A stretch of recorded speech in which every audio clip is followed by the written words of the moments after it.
আসসালামু আলাইকুম। আজ মঙ্গলবার 12 জুলাই 2022। আমন্ত্রণ ফ্রেন্ডলি মোবাইল প্রবাস টাইম বুলেটিনের সাথে আছি আমি তাবাসসুম আহমেদ। শুরুতেই জানাবো শিরোনাম। উত্তাল ওমান সাগর, প্রবাসী সহ বহু নাগরিক নিখোঁজ। লম্বা বিরতির পর ফের আশার আলো দেখাচ্ছে রেমিট্যান্স।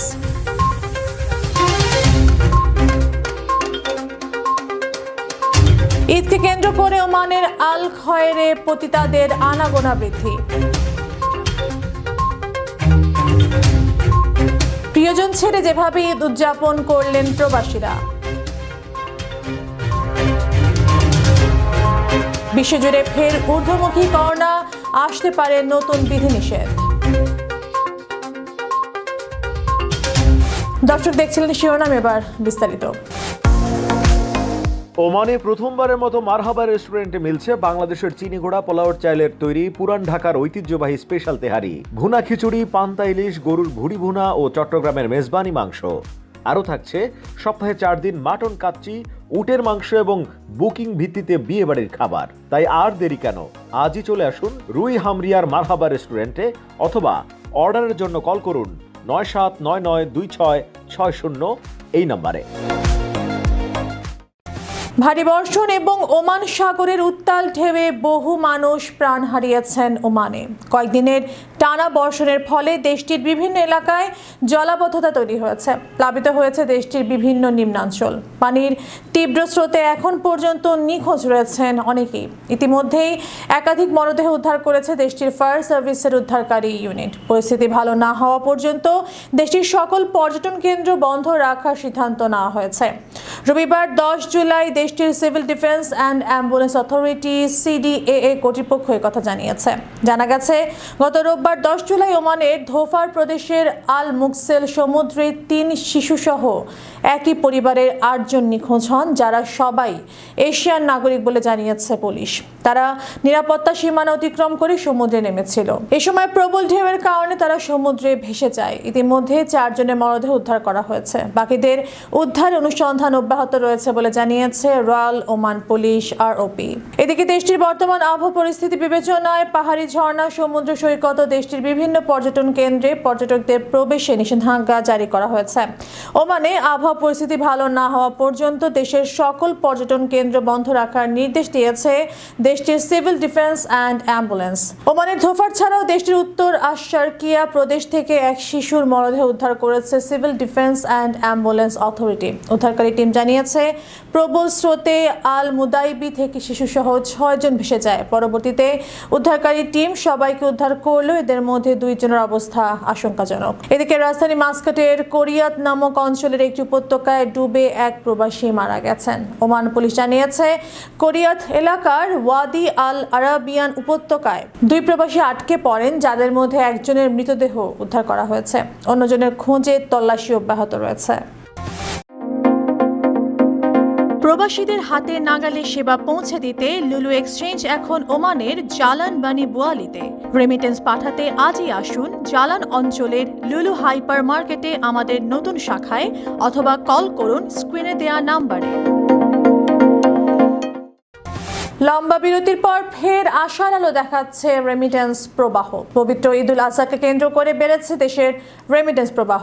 কেন্দ্রীয় ব্যাংকের সবশেষ তথ্য বলছে, ঈদের আগে 6 দিনে 74 কোটি 10 লাখ মার্কিন ডলারের রেমিটেন্স পাঠিয়েছেন প্রবাসী বাংলাদেশিরা। দেশের মুদ্রায় বর্তমান বিনিময় হার হিসেবে এ অর্থের পরিমাণ 6,924 কোটি 64 লাখ টাকা।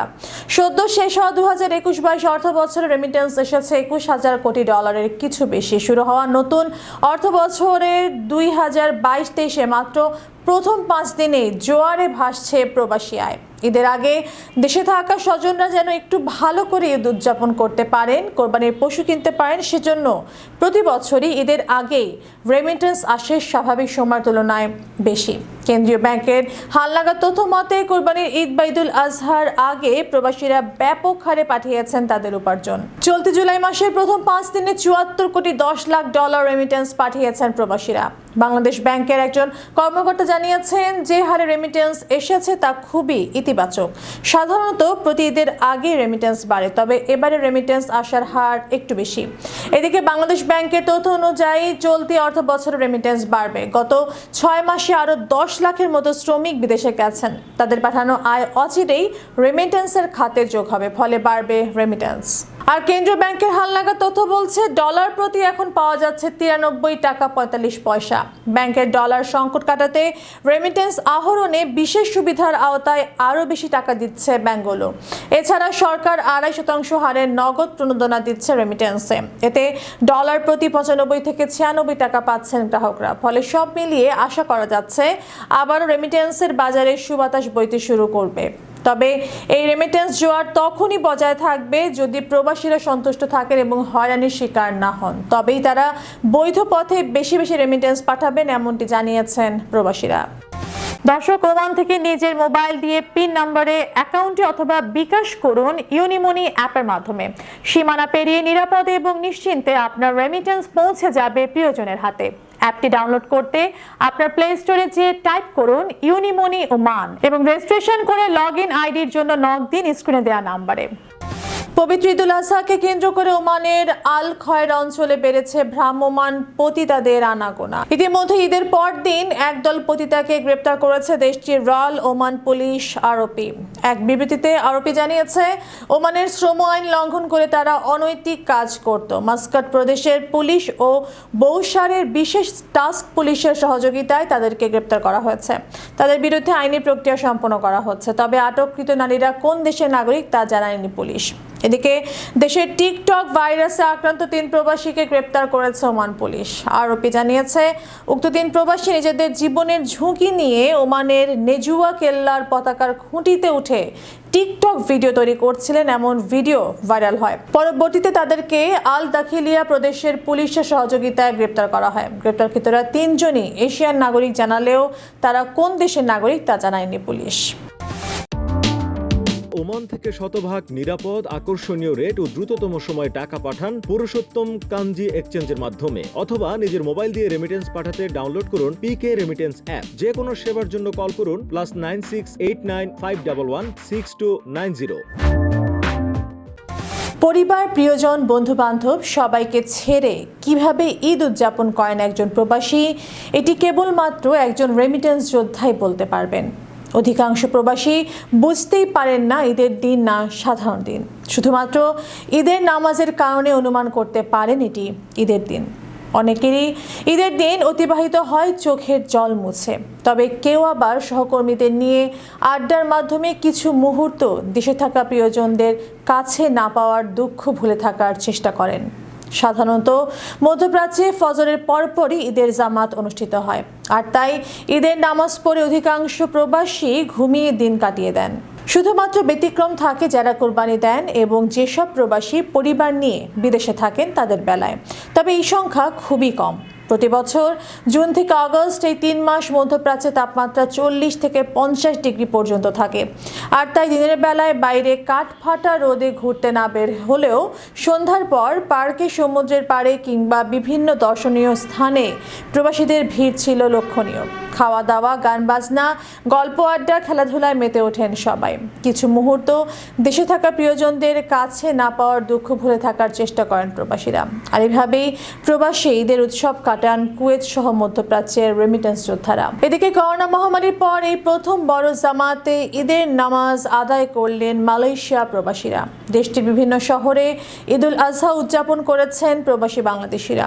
ঈদুল আজহা উপলক্ষে দেশটিতে বসবাসরত সকল প্রবাসীদের ঈদ শুভেচ্ছা জানিয়েছেন মালয়েশিয়াস্থ বাংলাদেশের ভারপ্রাপ্ত হাই কমিশনার মোহাম্মদ খোরশেদ এ খস্তগীর। চলতি সপ্তাহের শুরুর দিকে করোনায় বিশ্বজুড়ে দৈনিক সংক্রমণ কিছুটা কম থাকলেও সোমবার থেকে তা ফের ঊর্ধ্বমুখী হওয়া শুরু করেছে। এদিন বিশ্বজুড়ে করোনা পজিটিভ হিসেবে শনাক্ত হয়েছেন 5,69,652 জন এবং কোভিড জনিত অসুস্থতায় মৃত্যু হয়েছে 1,137 জনের। করোনার হালনাগাদ সংখ্যা প্রকাশকারী ওয়েবসাইট ওয়ার্ল্ডমিটার্স জানিয়েছে, সোমবার বিশ্বে দৈনিক সংক্রমণ ও মৃত্যুতে শীর্ষে ছিল জার্মানি। দেশটিতে এদিন করোনা পজিটিভ হিসেবে শনাক্ত হয়েছে 1,54,729 জন এবং কোভিড জনিত অসুস্থতায় মারা গেছেন 165 জন। এদিকে গতকাল সোমবার বাংলাদেশে করোনায় 3 জনের মৃত্যু হয়েছে। এ নিয়ে মৃতের সংখ্যা বেড়ে দাঁড়িয়েছে 29,203 জনে। একই সময় ভাইরাসটিতে আক্রান্ত হয়েছেন 521 জন। এ নিয়ে মোট আক্রান্ত রোগীর সংখ্যা দাঁড়িয়েছে 19,90,375 জনে। এভাবে ঊর্ধ্বমুখী থাকলে ফের নতুন বিধিনিষেধ জারি করতে পারে বিভিন্ন দেশ, এমনটি আশঙ্কা করছেন অনেকেই। দর্শক, এই ছিল ফ্রেন্ডলি মোবাইল প্রবাস টাইম বুলেটিনের আজকের আয়োজনে। প্রবাসের সর্বশেষ সংবাদ পেতে ভিজিট করুন www.probashtime.net। সাবস্ক্রাইব করুন আমাদের ইউটিউব চ্যানেল এবং চোখ রাখুন আমাদের ফেসবুক পেজে। আগামীকালের বুলেটিন দেখার আমন্ত্রণ জানিয়ে আজকের মতো বিদায় নিচ্ছি। সেই পর্যন্ত সবাই ভালো থাকবেন এবং সুস্থ থাকবেন। আল্লাহ হাফেজ।